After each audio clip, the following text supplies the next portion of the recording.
All right, so um, earlier today, I was listening to some YouTube videos, and it was a conversation between two people, and the story that was being told by one of the YouTubers was so like it was so extreme. It was so like I guess in a way unlikely to have happened that if anybody other than this person told it, I'm not too sure I would have believed it. But I believed it. I believed his story and I believed him, like that it happened to him. And so I started thinking, like, what makes him believable? Why do I believe him? And there's at least two reasons that I can think of right now. And one is I've seen glimpses of similar situations in real life and through media like television. So that told me it happens. Um, what's the other reason? Damn, I forgot. Let me continue on the first reason, and then maybe I'll find the other reason. But I've seen it happen, and I think of it like this: like someone could say, "Oh, I know so and so. I know this famous person, or I live next to this famous person, right?" And depending on like many circumstances, such as how famous the person is, if you heard somebody say that to you, you're gonna think, really? Like you might not even if you probably won't even believe them. You're not even gonna ask them really. Yeah, right. Come on, man. Come on, man. Like who do you think I am? You think I'm gonna believe you? I mean, depending on what kind of reaction you want to give them, but in your mind, like, yeah, probably not. But sometimes, like somebody, like unless you live on a big plot of land where your closest neighbor is like 2 miles away or something, you are somebody's neighbor.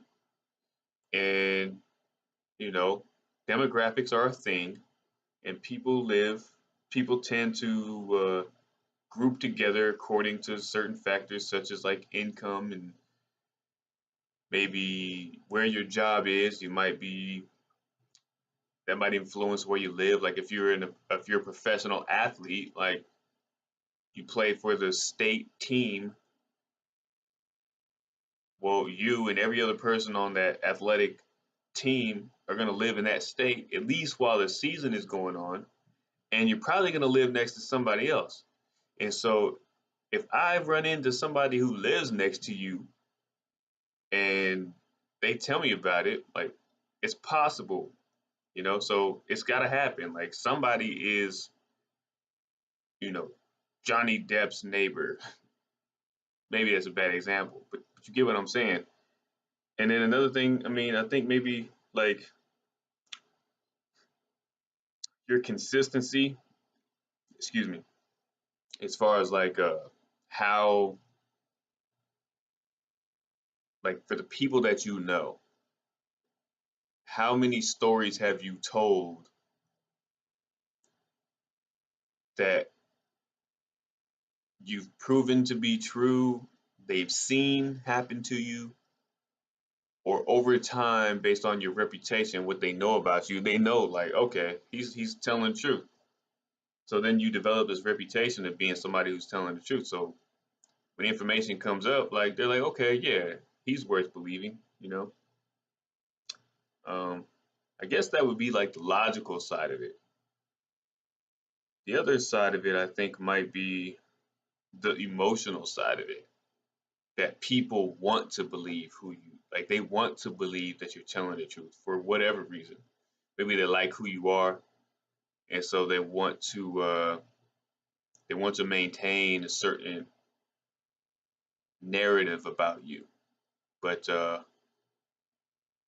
mean, yeah, to backtrack and maybe try to get to refocus my talk here, the question I asked myself earlier is what makes people believe you?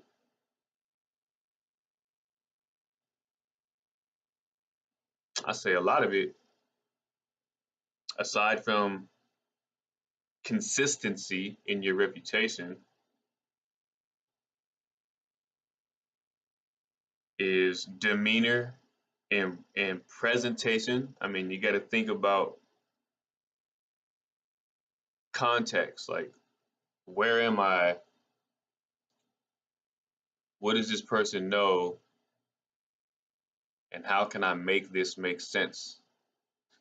But anyways, a couple other things I'm gonna talk about, and maybe I'll find a way to connect them. These are just some talking points that I had to write down to remind myself to talk about because I knew I was going to forget them. This was the first one on the list, which was, what makes people believe you. There are four more, and I don't know what order I'm going to do them in, or I don't remember the original thought that I had that made me write these down. But I'm gonna see if I can come up with something.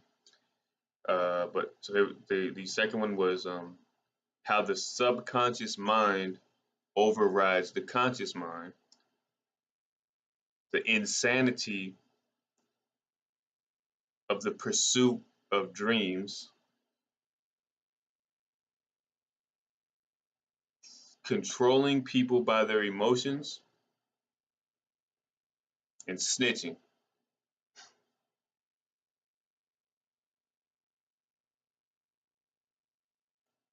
Until next time.